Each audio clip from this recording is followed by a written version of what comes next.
అందరికీ నమస్తే అబ్బా. చిన్నోళ్ళు, పెద్దోళ్ళు ఎంతో ఇష్టంగా తినేది ఏదైనా ఉంది అంటే ఈ చాక్లెట్ ఒకటే.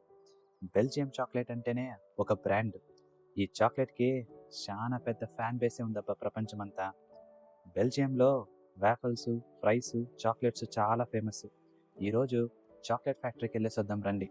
ప్రపంచంలోనే 46% చాక్లెట్లు యూరోపియన్స్ తింటా ఉంటే 31.3% అమెరికన్లు, 16.4% ఏషియన్లు తింటా ఉన్నారు. అసలు బెల్జియం చాక్లెట్ ఎందుకబ్బా ఇంత ఫేమస్? దీన్ని ఎలా తయారు చేస్తారు? దీని కథ ఏంటి అసలు అని తెలుసుకోవాలంటే ఫ్యాక్టరీ లోపలికి పోవాల్సిందే. ఫ్యాక్టరీ లోపలికి పోవాలంటే ₹2000 టికెట్లు కొనాల్సిందేనబ్బా. అవుట్లెట్ షాప్లో బెల్జియంలో ఫేమస్ అయిన రకరకాల చాక్లెట్లు అన్నీ అమ్ముతారబ్బా. టికెట్ తీసుకున్నానబ్బా. లోపల బెల్జియం చాక్లెట్ చరిత్ర, తయారీ విధానం, 15 రకాల చాక్లెట్లు కూడా టేస్ట్ చేయొచ్చబ్బా. లోపల కనబడే ఈ అద్భుతమైన క్యాసెల్ని బెల్జియం చాక్లెట్తోనే తయారు చేశారబ్బా. లైక్ చేసి సబ్స్క్రైబ్ చేసుకోండి అన్నో.